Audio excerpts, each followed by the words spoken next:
Getting my BSN and my nursing license and becoming a nurse took years of sacrifice and commitment and stress, not to mention money that put me in a bunch of student loan debt. And now, after having gone off the deep end with addiction and sentenced to prison, I no longer have my license, but I know that there are paths to take that I could get my license back. Today I'm going to talk about my thoughts around that and kind of why I got into nursing in the first place and what my plans are going forward with regard to my nursing license. But real quick, if you're new here, I'm Brian. I was a trauma ICU RN and I became a full-time heroin and meth addict. I was arrested for selling drugs and sentenced to prison. I'm currently on house arrest, serving out the rest of my sentence, and this channel is just a way for me to share with you what I've learned after having lived an addicted life, as well as what I'm learning about finding meaning and balance in life going forward. So welcome. All right, so this video is in response to a comment I got from Bubbles8113. Thank you for your comment, Bubbles. She said, "Can you make a video regarding your nursing career? What made you do it?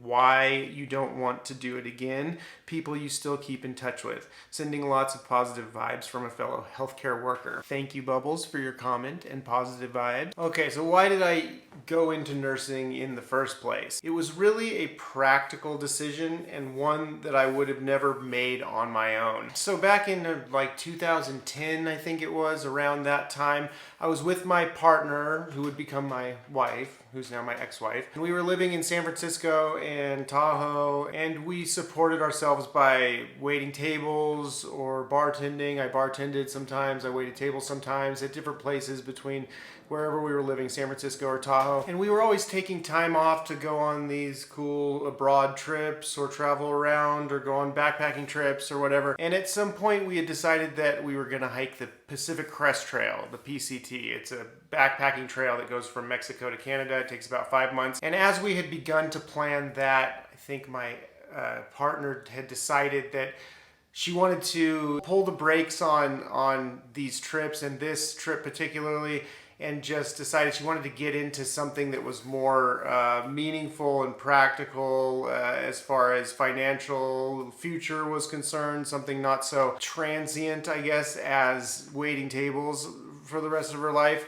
And so she decided she wanted to go into nursing, and she was like, you know what, I'm gonna just take a break on all this stuff, and I'm gonna get my nursing license, and I'm gonna become a nurse just to give some, real like career foundation to set up for the long-term future. And so as she was preparing for this, I kind of started looking into it as well and realized that, as a couple, we could do really well with 2 nursing incomes. Not only that, but it would afford us we would both have the flexibility to kind of move wherever we want, whenever we wanted, travel around a lot like we liked to do, because you could do nursing assignments, like travel assignments, where you go and you're just in a place for 3 months at a time or 6 months at a time, whatever your contract stipulates.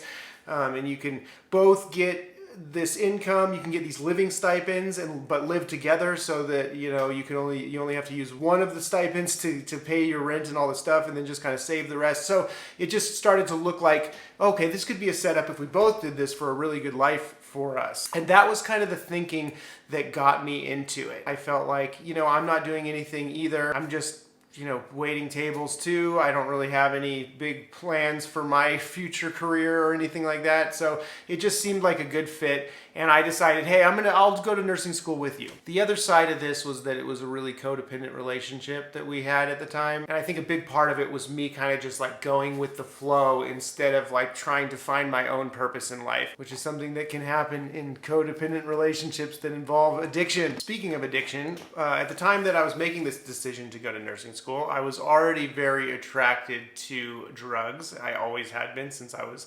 basically right out of high school.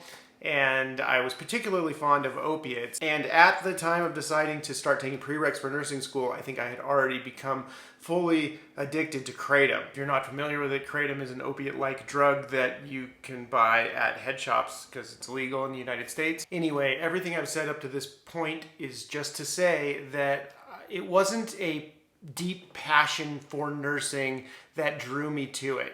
It was more of a means to living a life that I wanted to live. It was more a means to a lifestyle that I wanted.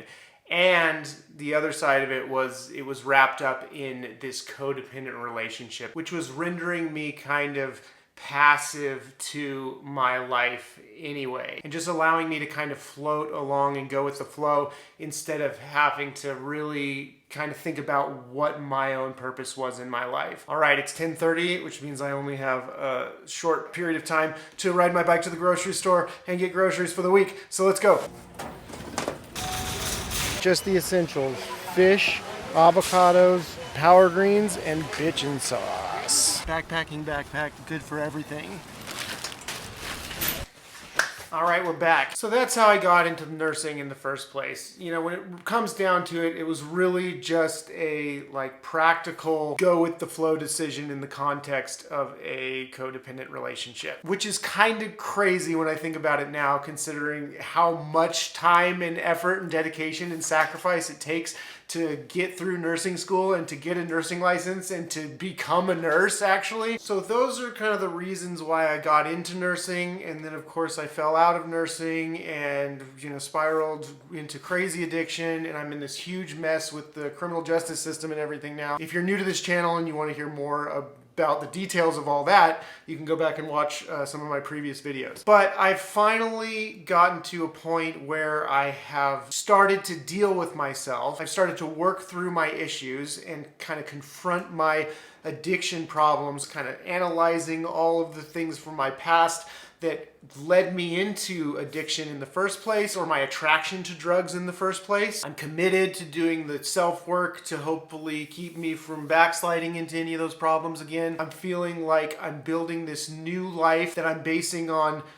wellness and mental health and clarity and awareness of what's going on with me. So now, as I slowly work my way out of this prison / house arrest / soon to be parole situation, I will have the opportunity to take steps to get my nursing license back. When I got out, I had a therapist for a minute, and she kind of encouraged me to look into whether I could get my license back, just so that I would know whether it would be possible. And it seems as though it is possible. However, regardless of that, at this point, I really don't see in my future me trying to take the steps to get my license back and practice as a nurse again. And the reason for that, I think, is pretty straightforward. I feel very different today than the person who decided to get into nursing in the first place. Now, just as a quick side note, if I was interested in getting back into nursing, I think there would be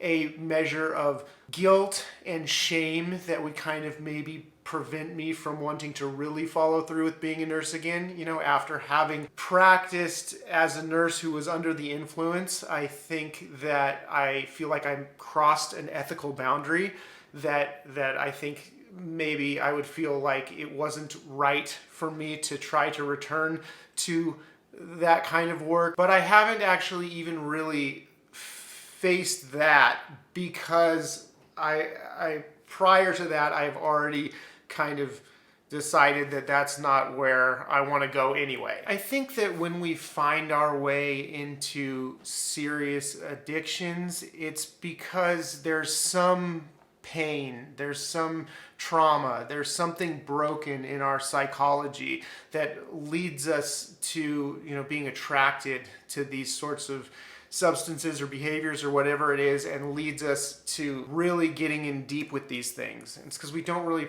understand ourselves well enough to see what's going on. And I think from that state, that compromised state, the life decisions that we're making through that distorted lens may not really align with who we truly are when we're well, or who we will become once we start to go down that road of repair and recovery and healing. I think nursing is a wonderful career. I think it's so wonderful to make a career out of being in a position where you can really touch people's lives and affect outcomes of people's lives in positive ways. But for me personally, when I decided to go into nursing, I was all messed up in my head. I didn't really know who I was. I was tangled up psychologically with all kinds of damage, you know. Now that I've gained some clarity and perspective and I'm kind of building my new life, I just don't see nursing as something that is really calling to me. And I want to respect that and let my new path unfold organically without trying to fit this thing in that I had before. And that kind of seems like a pretty crazy decision to some people, considering how much time and effort and commitment and sacrifice I put into this nursing career. I dumped the better part of a decade of my life just getting going with that. And then to kind of throw it all away, it just seems like crazy. But when I really feel into it, I think even all the work and the sacrifice that I put into that isn't a compelling enough reason on its own for me to not listen to my heart as I craft my new life and pave my new way in the world. I think that's something that I am really touching base with in my journey and my journey of wellness, is that it can be really hard to let go of things from the past, especially things that you've put a lot of time into, whether it be a career or a relationship or whatever. But as you heal in your life and change and grow, I think one of the things that helps keeps you on the right path is to just honor kind of what your instincts tells you about like what the right thing to do for you is moving forward. I think honoring that is actually a huge deal when it comes to maintaining your wellness and your positive growth in your life. If we make too many sacrifices to like sort of capitulate to our pasts, then that can be just one of the things that pulls us under again when we find ourselves living in a way that isn't authentic to us. It's so important to respect your own authenticity and your own life path and your own life journey, especially when you've really dealt with some crazy stuff in the past and you're trying to grow and move forward. It might mean making some real uncomfortable changes or letting go of some things that are really hard to let go of. But I think as you embrace kind of your own heart and become open to your own individual life and what your own individual needs are, I think the path forward can be sort of more clearly illuminated. All right, that about does it for that. The only other thing in the comment from Bubbles8113 was people that I still keep in touch with from nursing. It's funny because as I went through nursing school, I definitely got along with the people in my cohort. I definitely had a lot of love for a lot of the people I worked with, but today I don't really keep in touch with anybody from that world. I'm not really sure why that is. It's just the way that happened, I guess. So I just wanted to mention that just to fill out all the answers to that question. Anyway, thank you guys so much for watching. The song of the week this week is, I just have to throw this one out there because I love this song and I was listening to it this week, and if you don't know it, it's a great one to listen to. Garden Song by Phoebe Bridgers is the song of the week. I love Phoebe Bridgers, and this is one of my favorite songs of hers. It was about to be a Billie Eilish song because her new album just came out, but I haven't quite listened to it enough to pick out one that is a song of the week worthy yet. I need a couple more listens. So I love you all. Thank you so much. I'll see you guys next week.